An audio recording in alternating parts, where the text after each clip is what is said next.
صلوات پر محمد و آل محمد اللہ.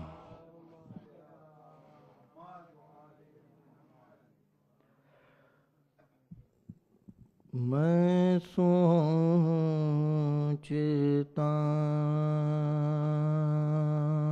ہوں کہ عابد کا حال کیا ہوگا.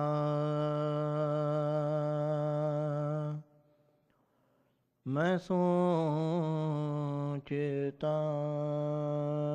ہوں کہ عابد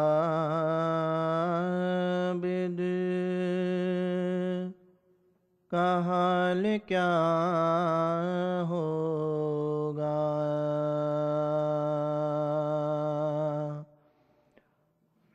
اسیر ہو کے جب شام میں گیا ہوگا.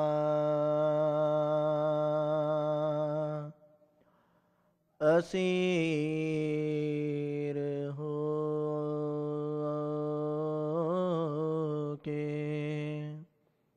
جب شام میں گیا ہوگا. میں سوچتا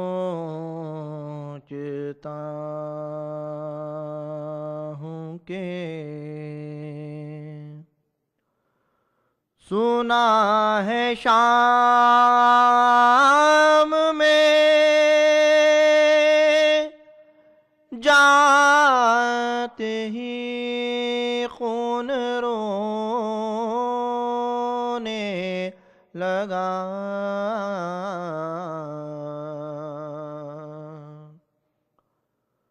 سنا ہے شام میں جاتے ہی خون رونے لگا.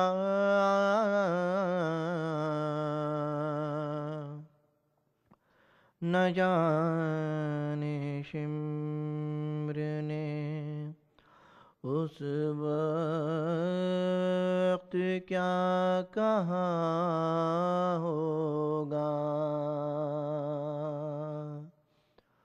نہ جانے شمر نے اس وقت کیا کہا ہوگا.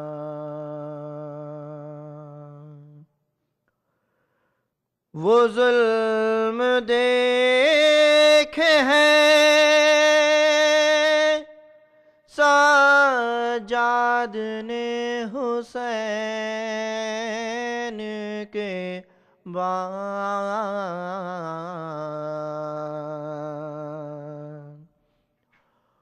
وہ ظلم دیکھے ہیں سجاد نے حسین کے بعد.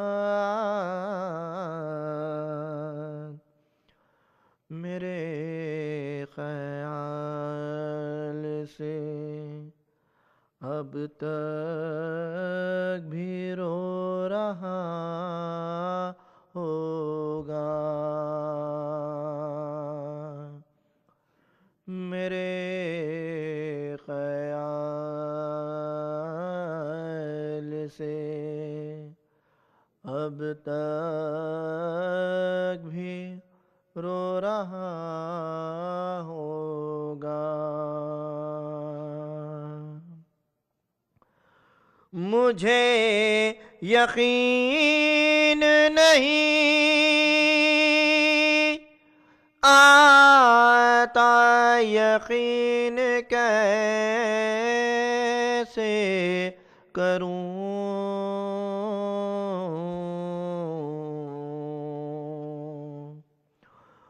مجھے یقین نہیں آتا، یقین کیسے کروں؟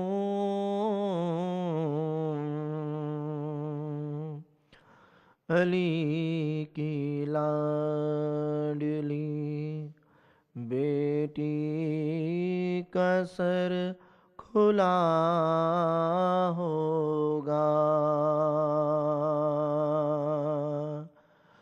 علی کی لاڈلی بیٹی کا سر کھلا ہوگا، جو غور کیجئے تو عابد بشر نہیں لگتا،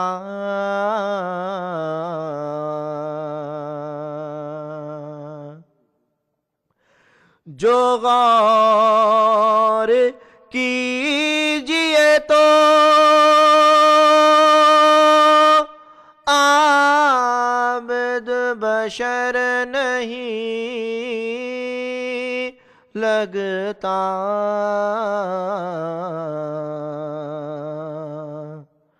میرے خیال سے دکھ درد کا خدا ہوگا،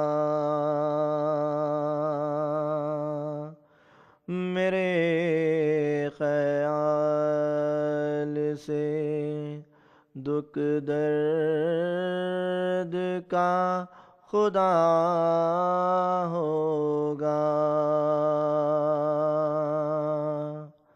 میں سوچتا ہوں کہ عابد کا حال کیا ہوگا، اسیر ہو کے جب شام میں گیا ہوگا، میں سوچتا ہوں کہ صلوات برہم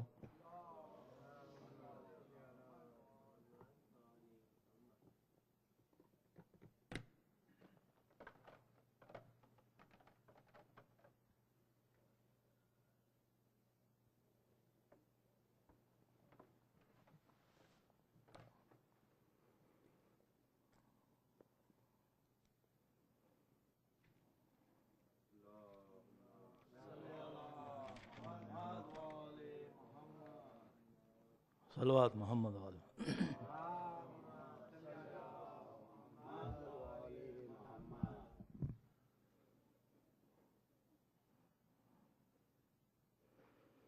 پہنچے قریب شہر مدینہ ترو دیے،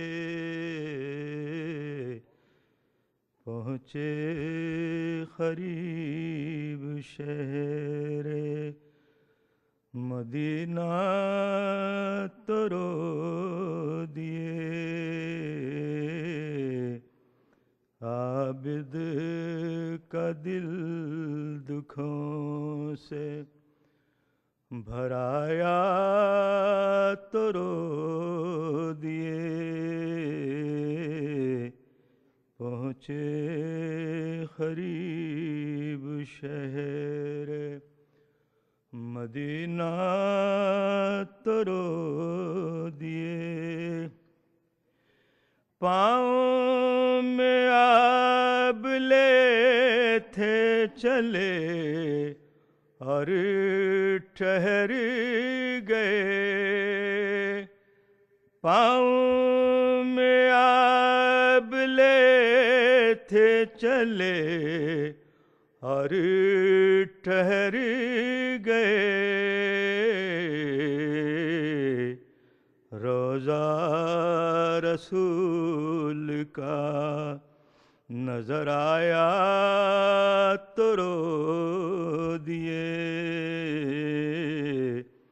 روضہ رسول کا نظر آیا تو رو دیے پہنچے قریب بیٹھے زمین پسر کو جھکا یہ ہوئے امام بیٹھے زمین پسر کو جھکا یہ ہوئے امام سایہ کیا کسی نے ردا کا تو رو دیے سایہ کیا کسی نے ردا کا تو رو دیے پہنچے قریب عباس کی وفا کا شجاعت کا ذکر تھا عباس کی وفا کا شجاعت کا ذکر تھا بیٹے نے آ کے باپ کو پوچھا تو رو دیے بیٹے نے آ کے باپ کو پوچھا تو رو دیے ام البنی کو بیٹوں کا پرسا دیا مگر ام البنی کو بیٹوں کا پرسا دیا مگر صغرا کو دے سکے نہ دلاسا تو رو دیے صغرا کو دے سکے نہ دلاسا تو رو دیے فرماتے تھے شہید ہوئے اقربا تمام فرماتے تھے شہید ہوئے اقربا تمام بے شیر کو کسی نے جو پوچھا تو رو دیے بے شیر کو کسی نے جو پوچھا تو رو دیے روداد کربلا کی سنایا کیے امام روداد کربلا کی سنایا کیے امام جب ذکر شہر شام کا آیا تو رو دیے جب ذکر شہر شام کا آیا تو رو دیے عابد کا دل دکھوں سے بھرایا تو رو دیے پہنچے قریب شہر مدینہ تو رو دیے.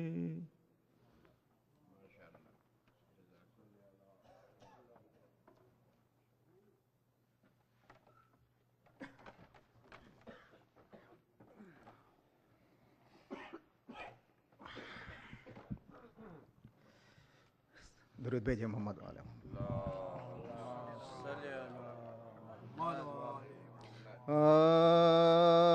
شائع والا نے شہادت کا سر انجام کیا،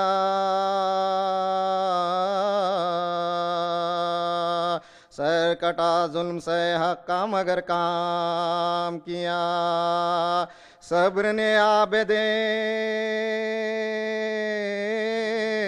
بیمار کے اہتمام کیا. باپ اور بیٹے نے اسلام کو اسلام کیا، باپ اور بیٹے نے اسلام کو اسلام کیا. وعدہ طفلی کا جو شبیر وفا کرتے ہیں، حق یہ فرزندی کا سرور ادا کرتے ہیں، حق یہ فرزند سرور کا ادا کرتے ہیں. کون معصوم ہوا تو خسلاسل میں اسیر، کون ہے وہ جسے پہنائی ہو دوہری زنجیر. تازیانوں سے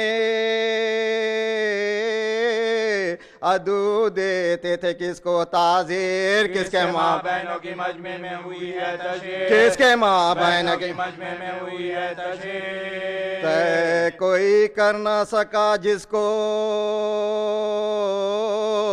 یہ وہ منزل ہے. صبر نام اس کے بارے میں بہت مشکل ہے، صبر نام اس کے بارے میں بہت مشکل ہے. کر گئے تھے جو وصیت شہدی وقت اخیر، صبر سے کام لیا کیجئے بعد شبیر. شکر کرنا جو پہنائے تمہیں باری زنجیر. بدعا دینا نا امت کو جو زینب ہو سے، بدعا دینا نا امت کو جو زینب ہو سے. تم جو بگڑے تو خالق کا غضب آئے گا. کام جو میں نے بنایا ہے بگڑ جائے گا، کام جو میں نے بنایا ہے بگڑ جائے گا. دھیان بابا کی وصیت پہ جو کرتے ہیں امام، ان کے قاتل سے بھی فرماتے ہیں نرمی سے کلام. توق پہنانے کو لاتا ہے جو بدانجام، خود بڑھا دیتے ہیں گردن کو شہنشاہ، خود بڑھا دیتے ہیں گردن کو شہنشاہ. یہ تحمل ہے اسے شان وفا کہتے ہیں. کہنے والے سے تسلیم اور رضا کہتے ہیں، کہنے والے سے تسلیم اور رضا کہتے ہیں. باپ کی لاش پہ وہ ظلم ہوا کچھ نہ کہا، چھین گئی ثانیہ زہرا کی ردا کچھ نہ کہا. بازو ناموس کا رسی میں بندھا کچھ نہ کہا. تازیانوں کی صحیح سخت جفا کچھ نہ کہا، تازیانوں کی صحیح سخت جفا کچھ نہ کہا. غم سے مادر کا جگر سینے میں پھٹتے دیکھا علی اصغر کا گلا قبر میں کٹتے دیکھا علی اصغر کا گلا قبر میں پھٹتے دیکھا برے نصرے دربار گئے صبر کیا در بدر کوچ و بازار گئے صبر کیا قدرت رکھے گرفتار گئے صبر کیا بے دوا قید میں بیمار گئے صبر کیا بے دوا قید میں بیمار گئے صبر کیا قدر بابا کی وصیت کی دکھائی تو نے قبر ہاتھوں سے سکینہ کی بنائی تو نے قبر ہاتھوں کی سکینہ کی بنائی تو نے آئے جیتے ہیں تیری قبر مٹانے والے خلد میں احمد مرسل کو رلانے والے چشم انصاف سے دیکھے تو زمانے والے کیسے ہوتے ہیں محمد کے گھرانے والے کیسے ہوتے ہیں محمد کے گھرانے والے زہر پیتے ہیں گلا تیغ سے کٹواتے ہیں قبر میں جا کے بھی آرام نہیں پاتے قبر میں جا کے بھی آرام نہیں پاتے قبر میں جا کے بھی آرام نہیں پاتے ہیں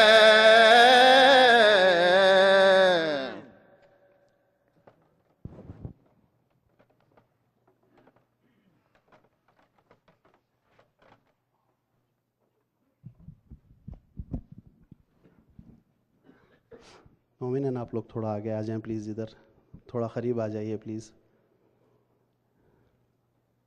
کل انشاءاللہ تابوت برآمد ہوگا چوتھے امام علیہ السلام کا مجلس کے بعد، اور کل مجلس کے اختتام پہ نیاز کا بھی انتظام ہے، تو آپ لوگوں سے گزارش ہے کہ شرکت کریں اور وقت کی تھوڑی پابندی کریں. اور دعائے صحت کے لیے درخواست کی گئی ہے. ایک مومن ہمارے بھائی ہیں، ان کا بانجھا ہے جو سخت علیل ہے، کینسر ہے، اور ایک ہمارے بھائی ہیں ان کا بھی جو ہے نا بھتیجا ہے. 2 کم سن بچے ہیں، علی رضا رضوی اور عباس مہدی. تو ان کو جو ہے نا دعاؤں میں اپنی خیال رکھیں اور ہمیشہ جو ہے دعا کرتے رہیں، اور ہم واسطہ دیتے ہیں بیمار کربلا کے دونوں معصوم بچوں کو جلد از جلد شفا یاب کریں. درود بھیجیں محمد وآل محمد پر اللہم صلی اللہ.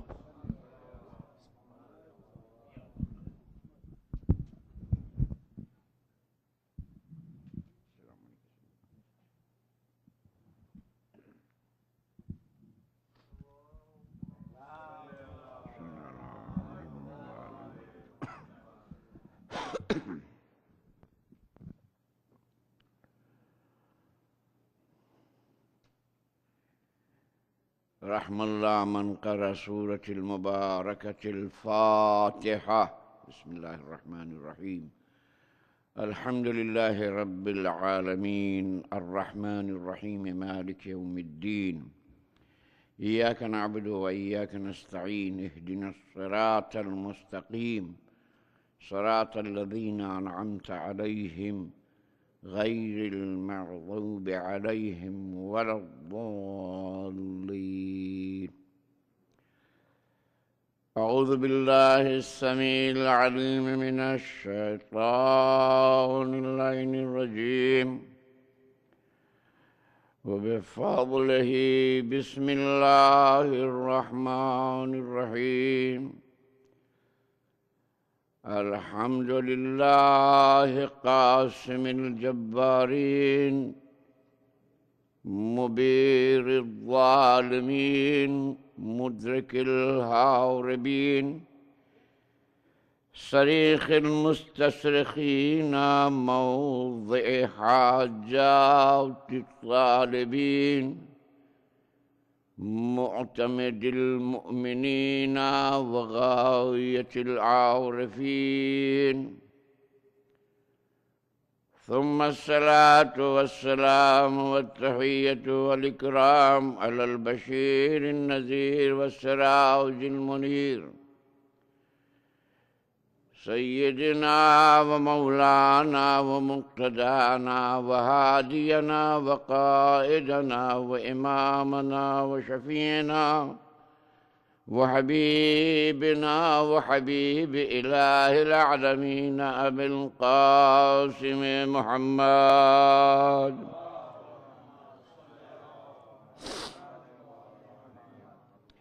وعلى آله الطيبين الطاهرين المعصومين الهداة المهديين مصباح الهدى وسفينة النجاة عروة الله الوثقى الذي لا انفصام لهم ألا وهم أهل بيت نبيكم الذين أذهب الله عنهم الرجس وطهرهم تطهيرا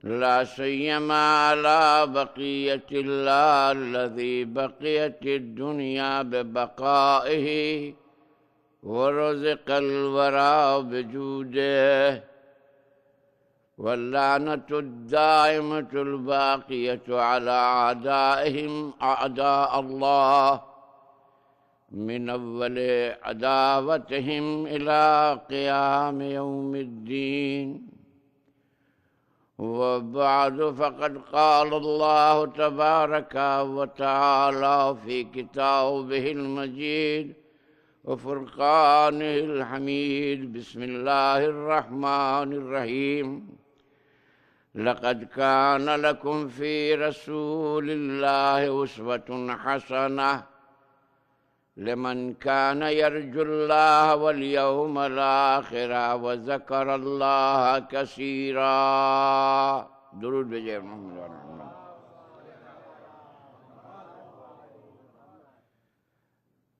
عزاداری سید الشہداء کی بقا و استحکام کے لیے ایک باواز بلند درود بھیجیں.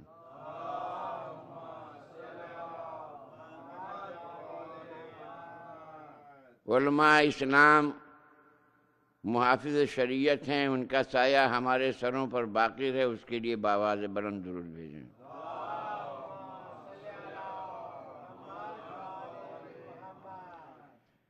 خاتون جنت ہماری اس عزاداری کو قبول فرما، ایک باواز بلند درود بھیجیں.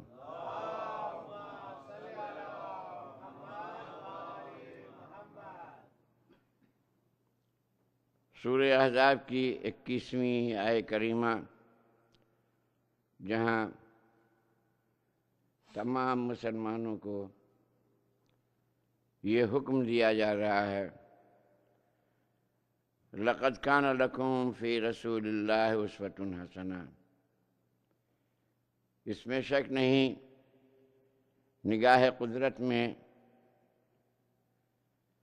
صرف حضور سرور کائنات کی زندگی، نموذج عمل اور اسوہ حسنہ ہے، اور کسی کی اتباع آئین قرآن کی اعتبار سے ہم کسی اور کی اتباع کرتے ہیں تو قرآن بڑھ کے کہتا ہے وَمَنْ يَبْتَغِ غَيْرَ الْإِسْلَامِ دِينًا فَلَنْ يُقْبَلَ مِنْهُ وَهُوَ فِي الْآخِرَةِ مِنَ الْخَاسِرِينَ. میرے حبیب کو چھوڑ کر کسی اور کی اگر کوئی اتباع کرے تو اس کا راستہ، اس کا دین، اس کا مذہب عند اللہ مردود ہے، مقبول نہیں ہے. اور ایسا شخص فَهُوَ فِي الْآخِرَةِ مِنَ الْخَاسِرِينَ، ایسا شخص عالم آخرت کے اعتبار سے بڑا گھاٹا اٹھانے والا ہے. تو ہمارے لیے عزیزان گرامی صرف پیغمبر اسلام کی زندگی نمونہ عمل ہے آیات الہی کی روشنی میں. تو کیا ہم صرف حضور کی اتباع کریں؟ آل حضور کی اتباع ضروری نہیں ہے. ایک سوال پیدا ہوتا ہے، صرف پیغمبر اسلام کی زندگی نمونہ عمل ہے؟ مولا کائنات کی زندگی نمونہ عمل ہے یا نہیں؟ امام مجتبیٰ کی زندگی، سید الشہداء کی زندگی اور دیگر ائمہ معصومین کی زندگی، تو اس کا جواب امام فخر الدین رازی نے مفصل دیا ہے تفسیر کبیر میں، ایک درود بھیجے بر محمد وآل محمد۔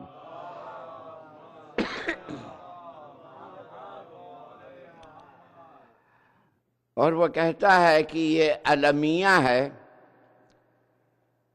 کہ عالم اسلام کے علماء میں اختلاف ہے۔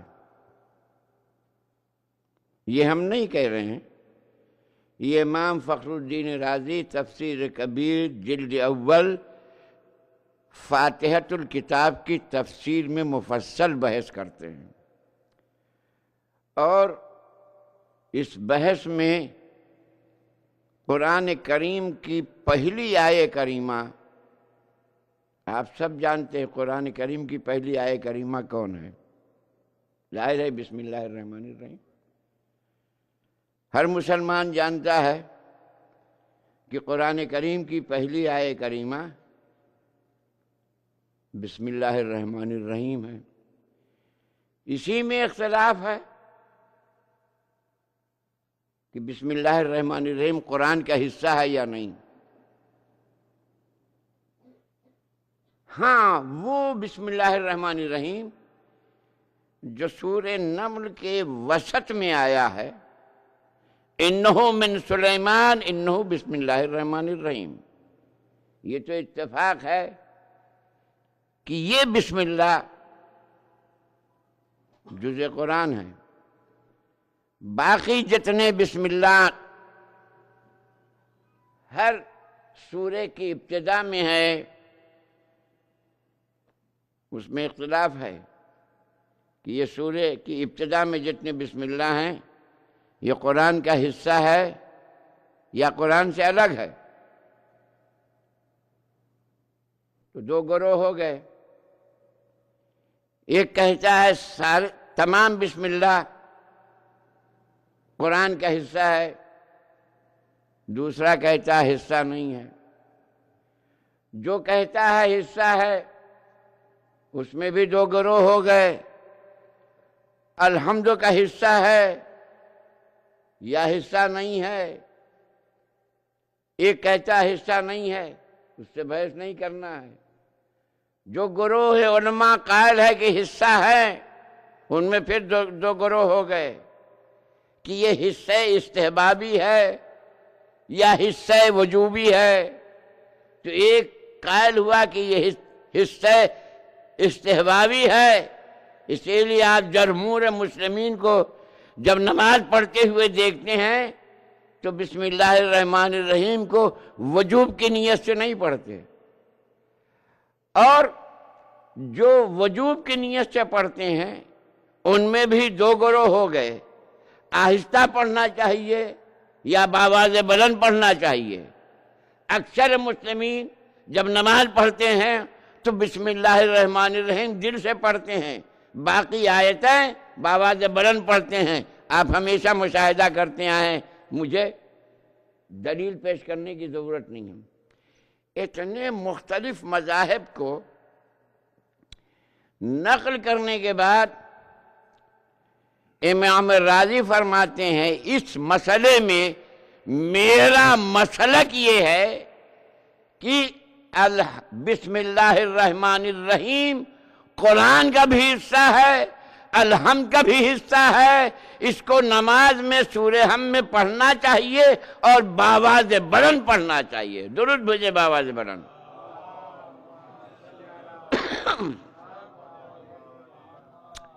میں چاہتا ہوں کہ میری تقریروں میں مسائل بھی ہوں، فضائل بھی ہوں۔ ایک بآواز بلند درود بھیجیں۔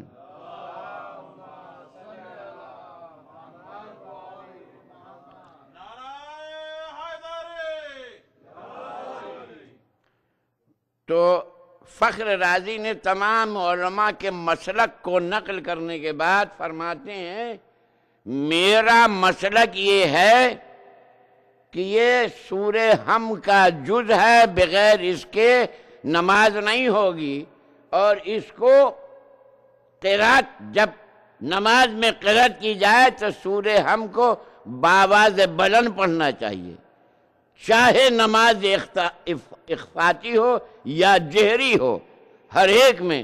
آپ جانتے ہیں نماز ظہرین میں قرات آہستہ ہے، لیکن اس میں بھی مستحب ہے کہ بسم اللہ الرحمن الرحیم کو آواز سے پڑھیے۔ تو فخر رازی کہتے ہیں چاہے قرات جہری ہو یا اخفاتی ہو، میرا مسلک یہ ہے کہ بسم اللہ الرحمن الرحیم کو بآواز بلند پڑھنا چاہیے۔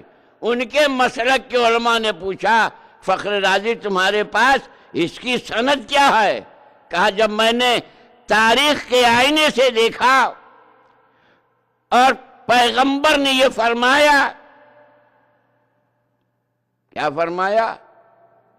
کہ جب نماز کا حکم وارد ہوا، یا ایھا الذین آمنوا اقیموا الصلاۃ،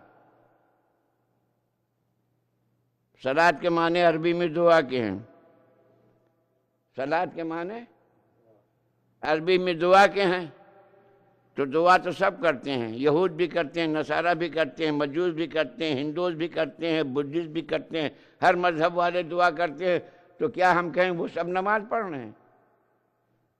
لہذا اصحاب نے حضور سے آ کے پوچھا، یہ روایت ہمارے یہاں بھی ہے، ان کے یہاں بھی ہے، تمام اصحاب نے کہا یا رسول اللہ کیف نصلی، ہم کیسے نماز پڑھیں؟ تو رسول اللہ نے فرمایا صلو کما رأیتمونی اصلی، اس طریقے سے نماز پڑھو جیسے تمہارا رسول پڑھ رہا ہے۔ تو معلوم ہوا کہ رسول جیسے نماز پڑھ رہا ویسے ہم کو حکم دیا ہے نماز پڑھنے کا، مگر رسول تک فخر رازی کی رسائی نہیں کہ رسول کیسے نماز پڑھتے تھے۔ کون بتائے گا کہ رسول کی صحیح نماز کیسی ہے؟ بس 73 فرقے ہو گئے، کون رسول کی صحیح نماز بتائے گا؟ تو اصحاب نبی میں فخر رازی نے دلیل کی حیثیت سے کسی صحابی کا عمل دلیل قرار نہیں دیا۔ کسے دلیل قرار دیا؟ کہتا ہے کہ تاریخ سے ہمارے لیے ثابت ہے علی ابن ابی طالب جب نماز پڑھتے تھے تو الحمد میں بسم اللہ الرحمن الرحیم بآواز بلند پڑھا کرتے تھے۔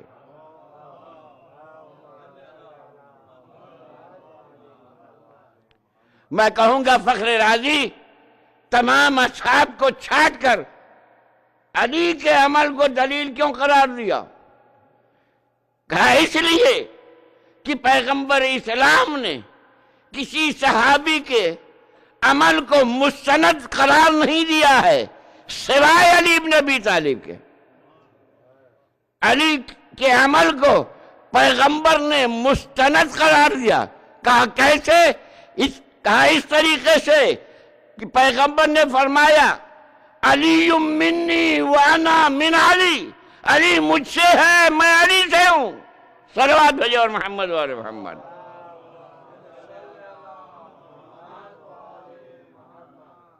اور دوسری دلیل دی کتب فقہیہ میں موجود، کہ دوسری دلیل یہ ہے کہ حضور سرور کائنات صلی اللہ علیہ وآلہ وسلم نے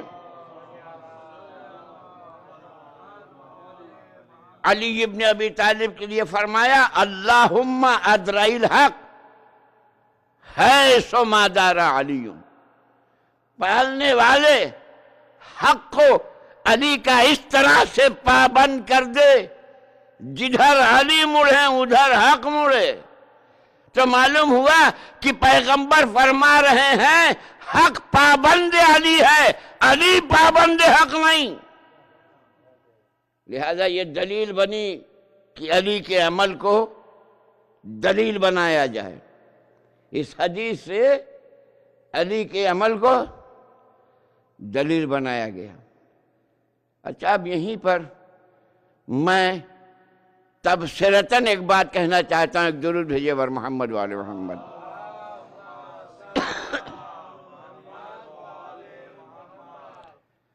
ایک حق کی آپ فہرست بنا لیجئے. جو میزان امام فخر رازی نے رکھا ہے اسی کو میزان بنا کر آپ حق تک آسانی سے پہنچ سکتے ہیں. تو اب تک فہرست بنا لیے، حق کی فہرست بنائیے. عربی میں بنا رہا ہوں پہلے، اور بہت سیدھی عربی میں جو آپ کی سمجھ میں آسانی سے آ جائے. الصلاۃ حق، صلاۃ مانے نماز. الزکاۃ حق، الحج حق، الصوم حق. یہ نماز حق ہے، یہ روزہ حق ہے، یہ زکوٰۃ حق ہے، یہ حج حق ہے، یہ قرآن حق ہے، یہ اسلام حق ہے، یہ ایمان حق ہے. اب فخر رازی نے کیا کہا؟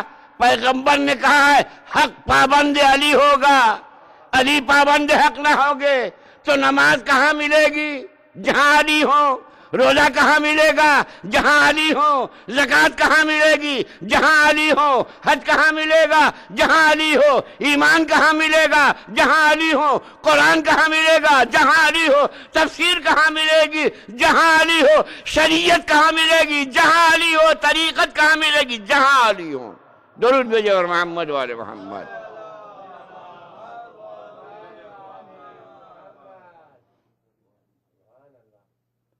تو عزیزان گرامی، اب میں آگے نہیں بڑھ سکتا، میں پھر فخر رازی سے پلٹ کے پوچھنا چاہتا ہوں. امام فخر الدین رازی، تم عالم اسلام کے بڑے مفسر ہو، بڑے عالم ہو، تم نے قرآن سے ہٹ کر کیوں یہ تفسیر بیان کی؟ قرآن کہہ رہا ہے لَقَدْ كَانَ لَكُمْ فِي رَسُولِ اللَّهِ أُسْوَةٌ حَسَنَةٌ. کہیں قرآن یہ نہیں کہتا لَقَدْ كَانَ لَكُمْ فِي عَلِيِّ بْنِ أَبِي طَالِبٍ أُسْوَةٌ. کہیں قرآن میں نہیں ملتا کہ علی کی زندگی نمونہ عمل ہے، پیغمبر کی زندگی نمونہ عمل ہے. تم نے پیغمبر کو چھوڑ کے علی کی زندگی کا سہارا لیا اپنے مسلک کے ثبوت کے لیے. یہ سوال پیدا ہو سکتا ہے. فخر رازی جواب دے رہا ہے تو نے قرآن نہیں پڑھا، قرآن میں اس کا تذکرہ ملتا ہے. میں نے پوچھا فخر رازی کہاں؟ کہا یہ مباہلہ پڑھو. قل تعالوا ندعو ابناءنا وابناءکم ونساءنا ونساءکم وانفسنا وانفسکم. آئے مباہلہ میں علی نفس پیغمبر ہے، تو جو نفس کا عمل ہوگا وہی پیغمبر کا عمل ہوگا. صلوات بھیجے اور محمد والے محمد.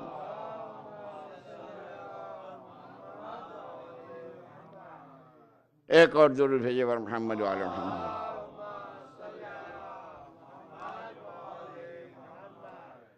اب جو حضرات کلمہ پڑھنے کے بعد بھی حضور کی معرفت نہیں رکھتے، وہ کہتے ہیں حضور علم غیب نہیں رکھتے. حضور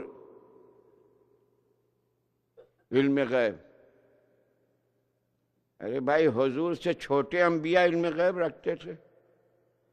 ہاں، حضور سے چھوٹے انبیاء.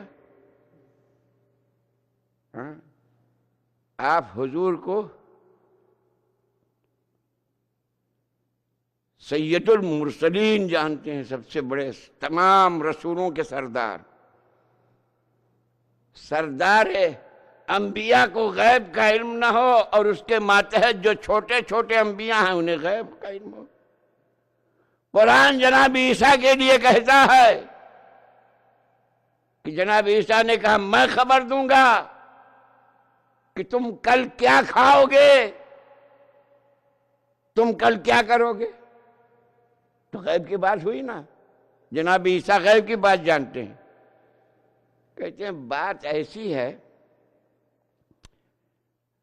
کہ ہم تو بس قرآن پر چلتے ہیں، ہم تو بس قرآن پر چلتے ہیں، قرآن سمجھیں یا نہ سمجھیں قرآن پر چلتے ہیں. کہا قرآن کہہ رہا ہے لا یعلم الغیب الا ہو، غیب صرف خدا جانتا ہے اور کوئی نہیں جانتا، غیب خدا جانتا ہے اور کوئی نہیں جانتا۔ ہم نے کہا ہم بھی مانتے ہیں، مگر فرق کیا ہے؟ فرق یہ ہے علم کی کتنی قسمیں ہیں، ایسے غیب کی قسمیں ہیں۔ علم ایک علم ذاتی ہوتا ہے اور ایک علم کسبی ہوتا ہے اور ایک علم وہبی ہوتا ہے۔ علم ذاتی اللہ کے پاس ہے، اللہ کے پاس جو علم ہے ذات بر ذات نہیں ہے، عین ذات ہے، ذاتی علم ہے اللہ کے پاس۔ اب میں کیا کروں، اپنے بچوں کو سمجھانے کے لیے ایک مثال دینا چاہتا ہوں، ضرور بھیجے ور محمد والے محمد۔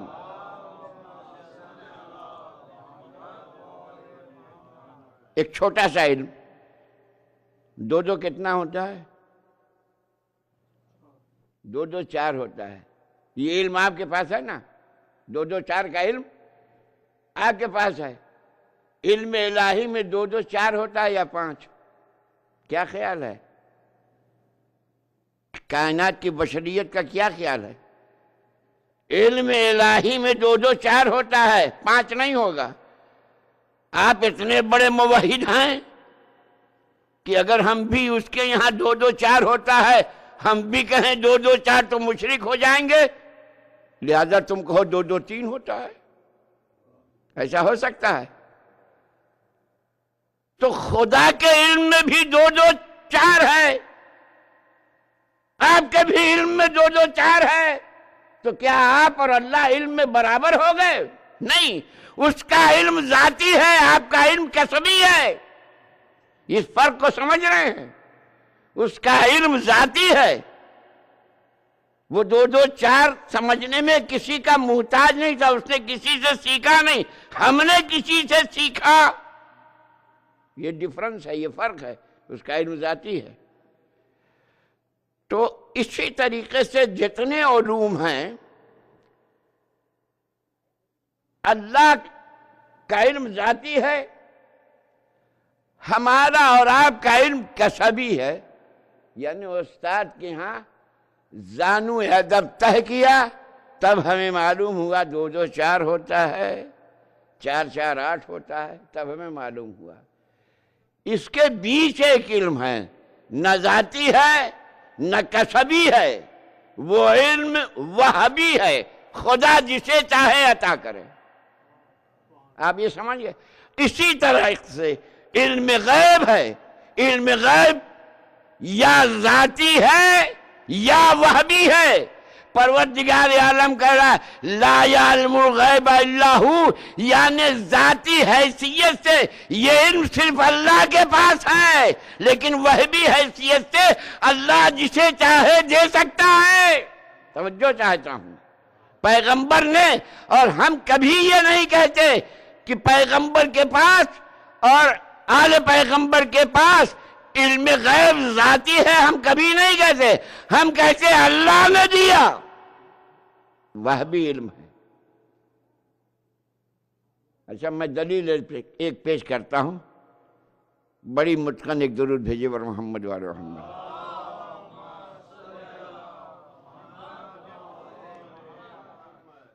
علم غیب ذاتی حیثیت سے اللہ کے پاس ہے۔ قرآن کریم میں پروردگار عالم اپنے کو جب پہچنواتا ہے تو کہتا ہے ان اللہ علی کل شیء قدیر، اللہ ہر چیز پر قدرت رکھتا ہے نا، ہر چیز پر قدرت رکھتا ہے۔ میں سوال کرتا ہوں، کیا علم غیب دینے پر قدرت رکھتا ہے یا نہیں؟ اگر نہیں رکھتا تو اس کی بات غلط ہو جاتی ہے، لہذا ماننا پڑے گا کہ وہ قدرت رکھتا ہے، اس نے علم غیب کچھ اپنے خاص بندوں کو عطا کیا ہے۔ اب تمہارا فریضہ ہے کہ تلاش کرو وہ کون بندے ہیں۔ صلوات بھیجو اور محمد وعلی محمد۔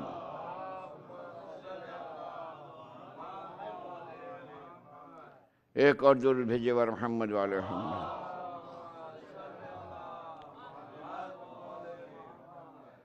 اور اگر آپ تاریخ میں ڈھونڈیے گا تو مجھے پتہ چلتا ہے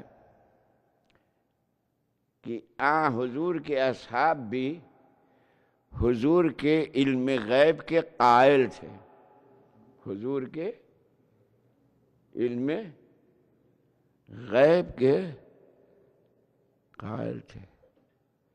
چنانچہ زوجات پیغمبر کا ایک واقعہ قرآن میں نقل کیا گیا ہے،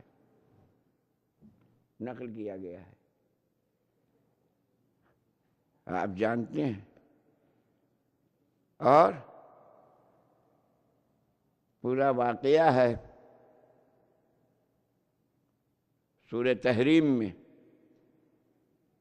پوری تفصیل ہے، اور پیغمبر نے جس زوجہ کے متعلق یہ تذکرہ ہو رہا تھا، پیغمبر نے اس کے دل کی بات بتائی، تو وہ سوال کرتی من انبا کے، یہ خبر آپ کو کس نے دی میرے دل کی بات کی؟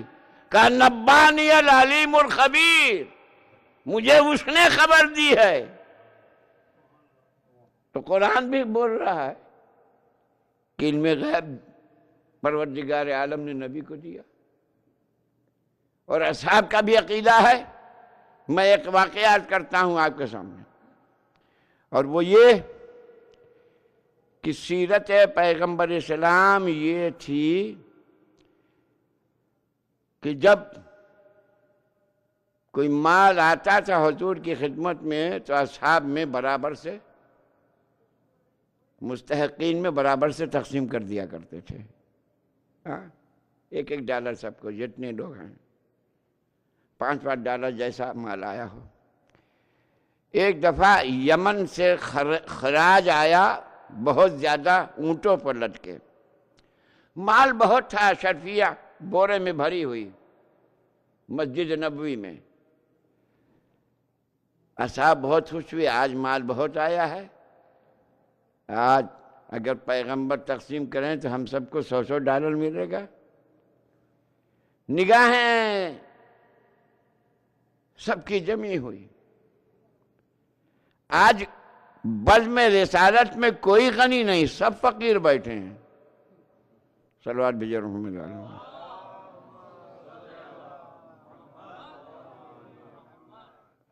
آج سب نگاہیں یا رسول اللہ ہمیں دیجئے، ہم مدینے کے سب سے بڑے فقیر ہیں، جتنے ہیں اب کوئی غنی نظر نہیں آ رہا ہے، ہم کو دیجئے۔ کہا آج یہ مال تقسیم نہیں ہوگا، حضور نے فرمایا آج میں تمہارا امتحان لوں گا، جو امتحان میں کامیاب ہوگا سارا مال اسے دیا جائے گا۔ آج امتحان میں جو کامیاب ہوگا سارا مال اسے دیا جائے گا۔ سب نے گردنیں اٹھائیں، یا رسول اللہ ہم تیار ہیں، ہمیں دیجئے سارا مال، آپ کا کیا امتحان ہے؟ ہم تیار ہیں۔ کہا بہت معمولی سا امتحان ہے، میرے سامنے 2 رکعت نماز پڑھو۔ کہا یہ کون سی بات ہے، ہم اول وقت نماز پڑھنے والے میں تھے، ہم 2 رکعت نماز۔ کہا ٹھیک ہے 2 رکعت نماز پڑھو، مگر شرط ہے میرے سامنے پڑھو۔ اب سب خاموش، کانہم الطیر علی رؤوسہم، گویا کہ ان کے سروں پر اب طائر پرندہ بیٹھ گیا، اب بولنے کی جرات نہیں۔ جب رسول اللہ نے کہا میرے سامنے پڑھو، تب کسی کی ہمت نہیں ہوئی کہ رسول اللہ کے سامنے کیسے پڑھیں، قرات میں کہیں زیر کی جگہ زبر نہ ہو جائے، کہیں مد زیادہ نہ کھنچ جائے، رکوع میں کچھ گڑبڑ نہ ہو جائے، لہذا سب سناٹے میں آ گئے۔ اس عالم میں ایک آگے بڑھا اور اس نے کہا انا یا رسول اللہ، میں اچھا آپ پڑھ سکتے ہیں، مگر ایک شرط ہے۔ کہا یا رسول اللہ فرمائیے کیا شرط ہے؟ کہا شرط یہ ہے کہ اثناء نماز میں دنیا کا خیال نہ آنے پائے۔ ایسی نماز تو کوئی نہیں پڑھ سکتا۔ ایسی نماز کہ حالت نماز میں کوئی خیال نہ آئے، ناممکن ہے، ناممکن ہے۔ بڑے سے بڑا عالم ہو، بڑے سے بڑا مجتہد ہو، بڑے سے بڑا عالم ہو، ایسی نماز نہیں پڑھ سکتا۔ آپ تعجب کر رہے ہیں؟ میں کہہ رہا ہوں کہ بعض مقدس قسم کے لوگ جو یہ کہتے ہیں کہ نماز میں اگر خیال آیا تو نماز ٹوٹ جائے گی، غلط ہے۔ اور خیال آتا ہی ہے نماز میں، سب کی نماز میں خیال آتا ہے، چاہے جاہل ہو، چاہے عالم ہو، چاہے ذاکر ہو، چاہے سامع ہو، چاہے عورت ہو، چاہے مرد ہو، سب کی نماز میں خیال آتا ہے۔ یہ خیال عجب والا ہے، خیال مبطل نماز نہیں ہے۔ اگر خیال مبطل نماز ہوتی تو فقہ کی کتابوں میں شکیات کا چیپٹر نہ ہوتا۔ آپ نے غور کیا یہ شکیات کس بنیاد پر ہوتے ہیں؟ خیال ہی کی بنیاد میں۔ یہ شکیات کا پورا باب کتب فقہیہ میں ہونا یہ دلیل ہے اس بات کی کہ خیال مبطل نماز نہیں ہے۔ ہاں اگر نماز کو معراج پر پہنچانا ہو تو دوسری منزل ہے، سمجھ رہے آپ؟ تو پیغمبر اسلام نے کہا کہ ایسی نماز پڑھو جہاں نماز میں اثناء نماز دنیا کا کوئی خیال نہ آئے۔ اب کوئی نہیں تیار ہوا، تمام اصحاب میں سے صرف میرے مولا آگے بڑھے اور فرمائے یا رسول اللہ میں آپ کے سامنے ایسی نماز پڑھ سکتا ہوں کہ کوئی خیال دنیا نہ آئے۔ درود بھیجے اور محمد وعلی محمد۔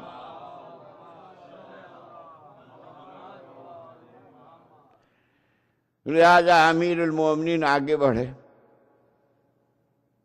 2 رکعت نماز رسول اللہ کے سامنے شروع کیا۔ بسم اللہ الرحمن الرحیم، الحمدللہ رب العالمین۔ میرا مولا نماز پڑھ رہا ہے اور نگاہ نبوت جمال علوی پر اور اصحاب کی نگاہ چہرے نبوت پر، یعنی نبی کی سیرت ہے کہ علی کو دیکھو۔ ہاں نبی کی سیرت ہے علی کو نظر میں رکھو، علی کو دیکھو۔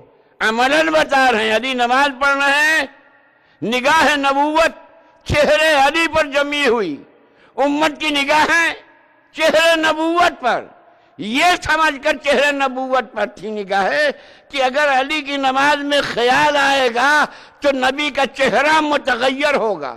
نبی کا چہرہ متغیر نہیں ہوا، دوسری رکعت کے دونوں سجدے مکمل، نبی کا چہرہ متغیر نہیں ہوا، یہاں تک کہ تشہد پڑھا، نبی کا چہرہ متغیر نہیں ہوا۔ جب علی سلام پر گئے تو نبی کے چہرے میں ایک اتار و چڑھاؤ اصحاب نے دیکھا، اور جب یہ اتار چڑھاؤ اصحاب نے دیکھا تو کہا دیکھا علی کی نماز گئی۔ صلوات بھیجو اور محمد والے محمد۔ اتار چڑھاؤ آ گیا علی کی، علی نے نماز مکمل کی۔ مکمل کرنے کے بعد فرماتے یا رسول اللہ میری نماز کو آپ نے کیسا پایا؟ کہا آپ کی نماز تشہد تک ایک دم صحیح تھی، مگر سلام جب آپ پھیر رہے تھے تو آپ کے دل میں خیال آیا۔ توجہ چاہتا ہوں، خیال آیا۔ کیا خیال آیا؟ علی نے پوچھا یا رسول اللہ میں بتاؤں یا آپ بتائیے گا؟ پیغمبر کہہ سکتے تھے علی تم بتاؤ، مگر علی نے کہا نہیں یا رسول اللہ آپ بتائیے کہ میرے دل میں کیا خیال آیا۔ گویا کہ علی 1400 سال آنے والے مسائل سے واقف تھے، اس مسئلے کو اپنی زندگی میں حل کر دیا، خود بتا سکتے تھے، مگر کہا یا رسول اللہ آپ بتائیے تاکہ دنیا یہ سمجھ لے کہ میرے دل میں جو خیال آتا ہے وہ نبی سمجھ جاتا ہے۔ یہی تو علم غیب ہے۔ صلوات بھیجو اور محمد وآل محمد۔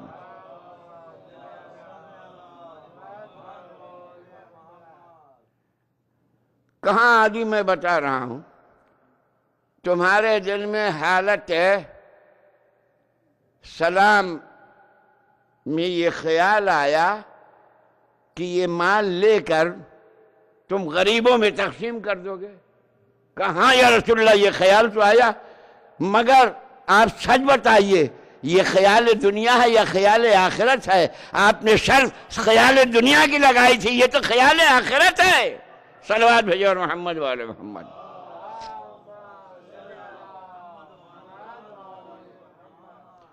اچھا میرا تبصرہ بھی سن لیجئے ایک صلوات کے ساتھ بر محمد وآل محمد۔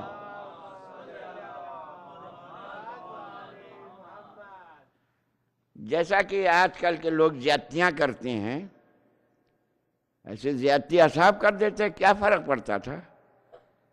اگر اصحاب کو یہ عقیدہ نہیں تھا کہ حضور غیب جانتے ہیں، اس کا عقیدہ نہیں ہے، بلکہ عقیدہ یہ ہے کہ حضور غیب نہیں جانتے، تو نماز پڑھ لیتے۔ حضور کچھ کہتے تو کہہ دیتے یہ تو غیب خدا جانتا ہے، آپ کہاں جانتے ہیں؟ تو معلوم ہے کہ اصحاب سمجھ رہے تھے، اس لیے نماز نہیں پڑھ رہے تھے۔ صلوات بھیجو اور محمد وآل محمد۔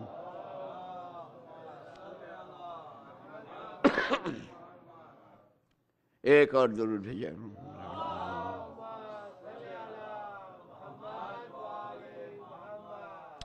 منزل یہاں تک پہنچ گئی ہے، ایام عزا کا زمانہ ہے، اس لیے میں عرض کر رہا ہوں ایک واقعہ جس میں پیغمبر کی عظمت و جلالت کربلا کے واقعے سے واضح ہوتی ہے، اور وہ یہ ہے کہ جب فرزند فاطمہ کی شہادت ہو گئی، عزاداران سید الشہداء اور لشکر ابن زیاد نے بیویوں کے سروں سے چادریں چھیننا شروع کی، اور بیویاں جب اپنے اپنے خیموں میں چلی گئیں تو خیموں میں آگ لگانا شروع کی۔ حمید مسلم راوی ہے، وہ کہتا ہے ایک خیمہ جلایا گیا، اس خیمے سے بیویاں دوسرے خیمے میں گئیں، دوسرا خیمہ جلایا گیا، اس خیمے سے بیویاں تیسرے خیمے میں گئیں، وہ تیسرا خیمہ جلایا گیا، چوتھے خیمے میں گئیں۔ اب جب کوئی خیمہ باقی نہ رہا، صرف وہی ایک خیمہ باقی رہا، تو عقیلۃ الہاشمیات جناب زینب آگے بڑھی، بیٹا سید سجاد آنکھیں کھولو، اے بیٹا سید سجاد سارے خیام اشقیاء نے جلا دیے، صرف ایک خیمہ باقی ہے، اے بیٹا بتاؤ ہمارے لیے شرعی حکم کیا ہے، ہم اس خیمے میں جل جائیں یا بے پردہ باہر نکل جائیں؟ یہ مسئلہ ثانی زہرا سید سجاد سے دریافت فرما رہی ہیں۔ امام نے فرمایا پھوپھی اماں جان کی حفاظت واجب ہے، آپ باہر نکل جائیں۔ یہ اسلام کا چھوٹا سا مسئلہ ہے، کیا شہزادی اس مسئلے سے واقف نہیں تھی؟ آپ تھوڑا سا توجہ دیجئے، واقع کربلا کے فلسفے پر بھی نگاہ ڈالیے کہ شہزادی علی کی بیٹی اس چھوٹے سے مسئلے سے واقف نہیں تھی، جبکہ علی کی بیٹی فقہ کا اسلام کا درس کوفے میں دیا کرتی تھی، وہ اس مسئلے خوب واقف تھی، مگر شہزادی دنیا والوں کو یہ بتانا چاہتی تھی، دنیا والوں مسلمانوں آؤ کربلا میں دیکھو، میرا بھتیجا سید سجاد صبح عاشور سے اب تک کتنے مصائب اٹھا چکا ہے. اپنے کلیل جوان بھائی کا لاشا دیکھا, علی اصغر کا لاشا دیکھا, چچا عباس کا لاشا دیکھا, قاسم کا لاشا دیکھا, اور محمد کا لاشا دیکھا. اتنے مصائب دیکھے, اس کو تو اب زندہ نہیں رہنا چاہیے. جو اتنے مصائب دیکھے گا اس کی عقل کیا اپنی جگہ پر رہے گی؟ توازن اس کا برقرار رہے گا؟ تم خود فیصلہ کرو. جو اتنے مصائب دیکھے اس کی عقل اپنی جگہ پر توازن برقرار رہے گی. مگر دنیا والوں آ کر کربلا میں دیکھو, سید سجاد نے اتنی مصیبتیں اٹھائی مگر عقل کا توازن اتنا قائم ہے. اللہ اکبر, اتنا قائم ہے کہ اس طریقے سے جواب دے رہا ہے. میرے نانا نے کوئی مصیبت تو نہیں دیکھی تھی, صرف بخار کی تپش تھی. اس میں کہا گیا کہ یہ بہکی باتیں کر رہا. ارے بہکی باتیں کہنے والوں, کربلا میں آگے دیکھو, اس کا نواسا 3 دن کا بھوکا ہے. اس کا نواسا لاشوں پر لاشوں کے مصائب جھیل رہا ہے. بیویوں کے سروں سے چادریں چھینی جا رہی ہیں, خیام جلائے جا رہے ہیں, مگر اس کی عقل اپنی جگہ پر کس طریقے سے برقرار. اللہ اکبر, کیا مصیبتیں سید سجاد نے کربلا میں دیکھی ہیں. ذرا آپ غور کیجئے, مصیبت عظمیٰ ہے. میں نے سنا ہے اور کتابوں میں پڑھا ہے کہ امام حسین کی شہادت کے بعد عصر عاشور, یہ مسلم تاریخ کا فیصلہ ہے, عصر عاشور سر سید الشہداء نوک نیزے پر بلند کر کے کربلا سے سیدھے دربار ابن زیاد میں بھیجا گیا. سر مبارک 11 محرم کی صبح کو دربار ابن زیاد میں پہنچا. 11 محرم کی صبح کو یزیدی لشکر نے بیویوں کو قیدی بنایا, اسیر بنایا, اور 11 محرم کو اس قافلے کو کوفہ روانہ کیا گیا. یہ سیدانیوں کا لٹا ہوا قافلہ 12 محرم کو کوفہ پہنچتا ہے اور سر سید الشہداء 11 محرم کو دربار ابن زیاد میں پہنچ چکا تھا. بس عزیزان گرامی, امام حسین جب رخصت آخر کے لیے آئے تھے تو جناب زینب کی یہ آخری ملاقات تھی. اس کے بعد شہزادی نے الا قتل الحسین بکربلا کی آواز تو سنی تھی, الا ذبح الحسین بکربلا کی آواز تو سنی تھی, مگر بہن بھائی کی ملاقات نہیں ہوئی تھی. سر سید الشہداء اسی وقت کوفہ روانہ کر دیا گیا, بی بی اسیر بنائی گئی. ہاتھوں میں سید سجاد کے ہاتھوں میں ہتھکڑیاں, گلے میں خاردار توق. اللہ اکبر, اس طریقے سے کسا کسا کھینچتے ہوئے اشقیاء آل محمد کو لے کے چلے ہیں. اب جب شہزادی وارد دربار ابن زیاد ہوتی ہے تو ابن زیاد کی قساوت اور سنگ دلی کا یہ عالم ہے کہ اس نے حکم دیا یہ بیویاں دربار میں آ رہی ہیں, ادھر سے حسین کا سر لایا جائے تاکہ بیویوں کا سر حسین سے مقابلہ ہو, ان کی مصیبت تازہ ہو جائے. اجرکم ربکم, خدا آپ کو کسی غم میں نہ رلائے. یہ شہادت کے بعد بھائی بہن کی پہلی ملاقات ہے. اس بہن کے دل پر کیا گزری ہوگی جب اپنے حسین کے سر کو نوکے نیزے پر کٹا دیکھا ہوگا. تو عجب نہیں شہزادی نے آواز دی, اے فاطمہ کے ہلال, تو ابھی کمال کو نہ پہنچا تھا کہ تجھے گہر لگ گیا. اجرکم ربکم, یہ ملاقات تھی یہاں پر میں یہ عرض کرنا چاہتا ہوں عزیزان گرامی، خدا آپ کو کسی غم میں نہ ڈالے کہ ایک مرتبہ جب یہ سر پہنچا ہے تو یہاں پر مولانا کبن صاحب علی اللہ مقامہ فرماتے ہیں کہ جب امام حسین کا سر قلم کیا گیا تو مظلوم کی آنکھیں کھلی ہوئی تھی۔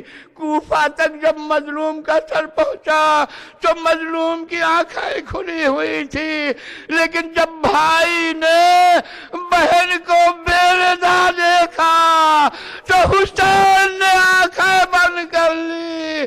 اے فلاں، یہ علی کی بیٹیاں، یہ محمد کی نواسیاں، حسین کیسے انہیں بے چادر دیکھے۔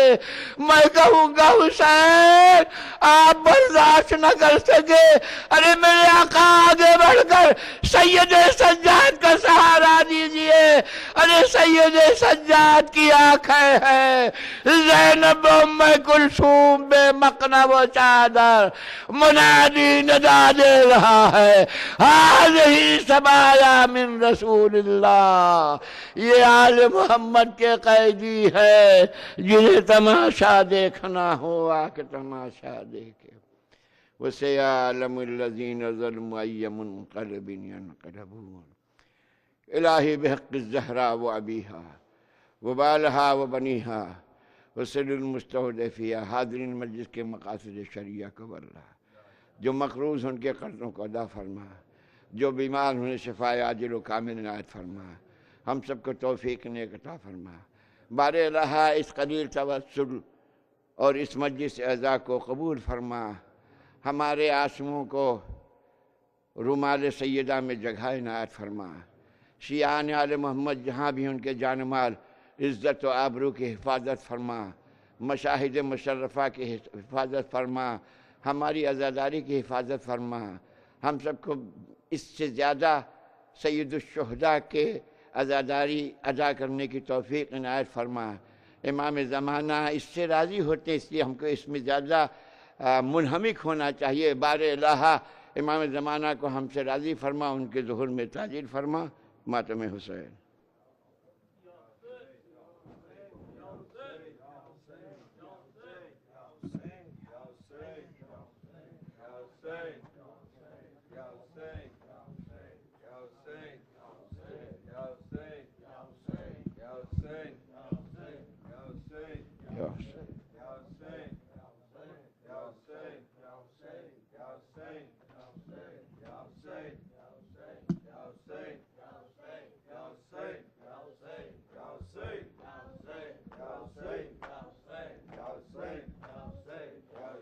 صغرا نے لکھا بابا کب لوٹ کے آؤ گے، صغرا نے لکھا بابا کب لوٹ کے آؤ گے، صغرا نے لکھا بابا کب لوٹ کے آؤ گے، صغرا نے لکھا بابا کب لوٹ کے آؤ گے، دشوار ہوا جینا کب لوٹ کے آؤ گے، صغرا نے لکھا بابا کب لوٹ کے آؤ گے، روٹھی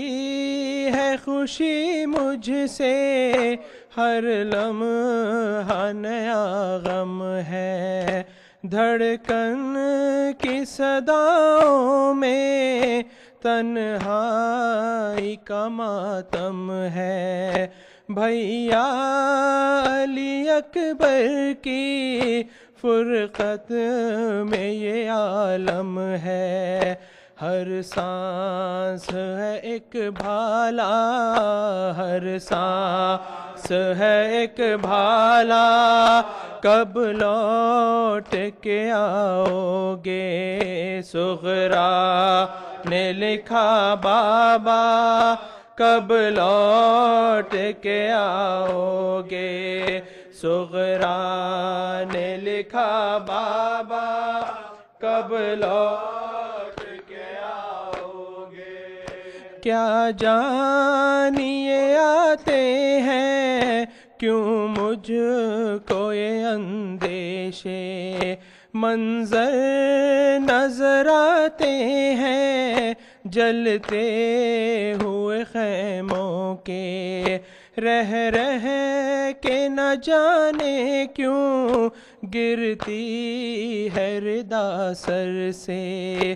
کیا حال ہے پھوپھیوں کا، کیا حال ہے پھوپھیوں کا، کب لوٹ کے آؤ گے؟ صغرا نے لکھا بابا کب لوٹ کے آؤ گے؟ صغرا نے لکھا بابا کب لوٹ کے آؤ گے؟ رہتا ہے تصور میں چہرہ علی اکبر کا، پھرتا ہے نگاہوں میں جھولا علی اصغر کا۔ اللہ محافظ ہے اب میرے بھرے گھر کا، گھبراتا ہے دل میرا، گھبراتا ہے دل میرا، کب لوٹ کے آؤ گے؟ صغرا نے لکھا بابا کب لوٹ کے آؤ گے؟ صغرا نے لکھا بابا کب لوٹ کے آؤ گے؟ بھیا علی اکبر کا جب بیاہ رچا ہوگا، سوچا نہ کسی نے بھی ہے دور بہت صغرا، حسرت ہے کہ دیکھوں میں بھائی کو بنے دولہا، گوندی ہوں یہاں صحرا، گوندی ہوں یہاں صحرا، کب لوٹ کے آؤ گے؟ صغرا نے لکھا بابا کب لوٹ کے آؤ گے؟ صغرا نے لکھا بابا کب لوٹ کے آؤ گے؟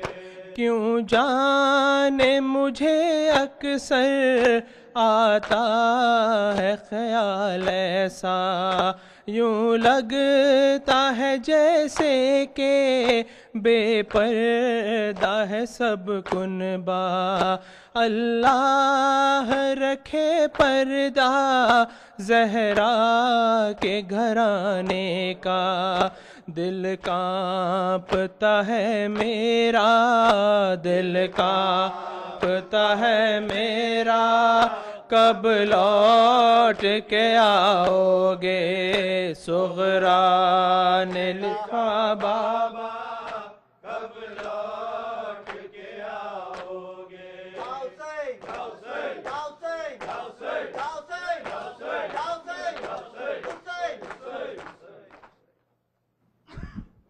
مومنین یہ شب بیداری کا اعلان سن لیجئے جو 28 دسمبر کو ہے، شاید کچھ کنفیوژن ہے، کوئی کسی نے سنا ہے کہ 24 کو ہے، 24 کو نہیں ہے، 28 دسمبر جو فرائیڈے کی شب ہے، اور اس میں مہمان خصوصی ہیں جناب ریحان اعظمی صاحب ہوں گے اس میں، تو آپ لوگوں سے گزارش ہے کہ جو ہے نا یہ ڈیٹ یاد رکھیں آپ لوگ، متوجہ زیارت۔ السلام علیکہ یا ابا عبداللہ، السلام علیکہ یا ابن رسول اللہ، السلام علیکہ امیر المومنین وابن سید الوسین، السلام علیکہ فاطمۃ الزہراء سیدۃ النساء العالمین، السلام علیکہ سائر شہداء کربلا، خصوصاً و سیدی مولائی ابو الفضل العباس ابن امیر المومنین جمیعاً و رحمت اللہ وبرکاتہ، السلام علیکہ یا غریب الغربا، السلام علیکہ یا معین الضعفاء والفقراء، السلام علیکہ یا سلطان یا ابو الحسن یا علی بن موسی رضا روحی جسم لک الفدا ورحمۃ اللہ وبرکاتہ السلام علیکہ صاحب العصر والزمان السلام علیکہ شریک القرآن السلام علیکہ یا امام الانس والجان الامان الامان الامان من فتنة الزمان اجل اللہ تعالی فرجک وسہل اللہ تعالی مخرجک وظہورک ورحمۃ اللہ وبرکاتہ. دعا شفا کی